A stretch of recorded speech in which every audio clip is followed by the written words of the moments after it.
Hello everyone, and welcome back to another GIS lecture video.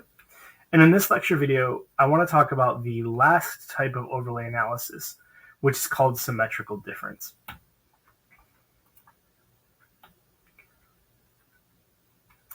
And what symmetrical difference does is it is sort of the opposite of intersect.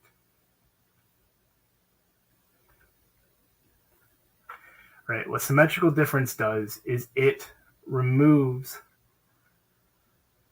all areas of overlap.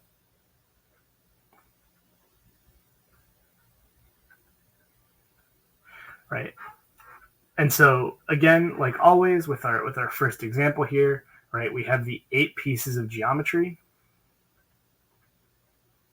Right? 1, 2, 3, 4, 5, 6, 7, 8. Right? And what symmetrical difference does is it removes the overlap. So we're going to keep this because there's no overlap. We're going to remove this because it's overlap. We're going to keep this, remove this, keep this, remove this, keep this, and remove that.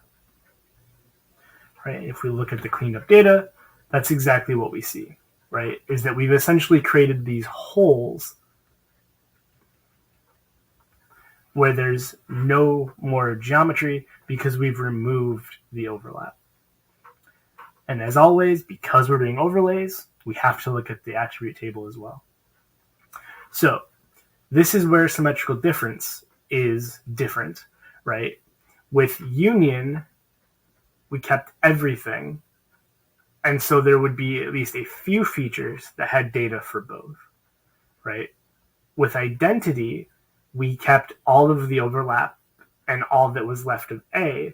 So there was going to be some NAs in the B data set, and everything was going to have data in the A.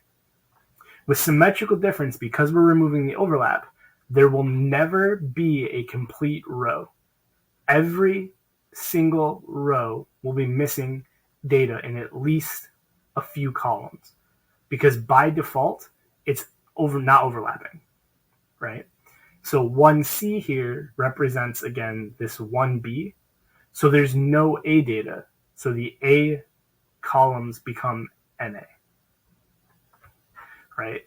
2C represents the 1A without overlap. So there's no data in the B columns. So hopefully that makes sense. Again, with symmetrical difference, there will never be a complete row. So let's go ahead and look at an example. So in this case, right, we have floodplains, we have areas designated flooding risk, and we have areas designating fire risk. And you're a home buyer, and you are willing to put up with one of these risks, but not both, right? So if you run symmetrical difference, right, you will get an output result that either has flood risk or fire risk, but not both.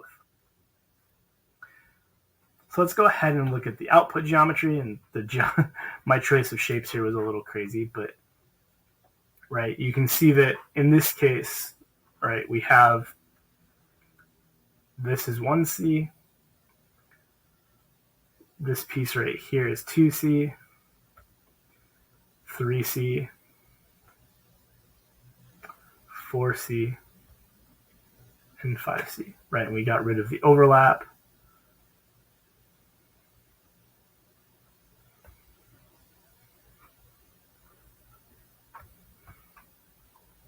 I apologize if the shapes make that kind of hard to interpret.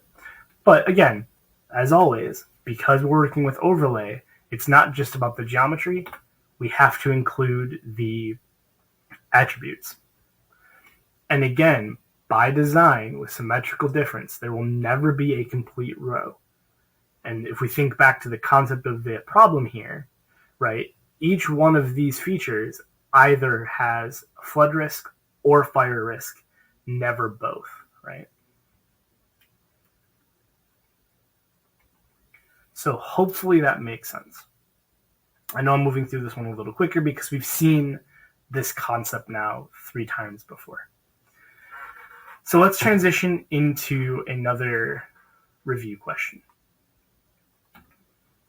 So in this case, right, you are trying to open up a restaurant and you have areas that represent Burger King and areas that represent McDonald's. And you know that your new restaurant can compete with one of them, but would not be able to compete with both, right? And so you run symmetrical difference and you get, right, this output here that represents the areas where you would only be competing with one. So just like always, pause the video, try to fill in the blanks. Okay, so let's go ahead and quickly fill in the blanks. For 2C, right, 2C represents the 1A. And again, you can just look and check the 1A here. It means we're going to go to the A table and we're going to grab Ronald McDonald.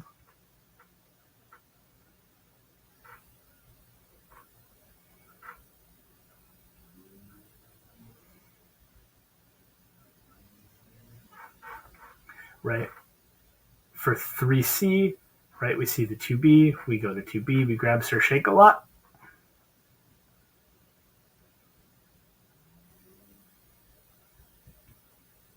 Right, and then finally for 4C, we look and see that that's 2A.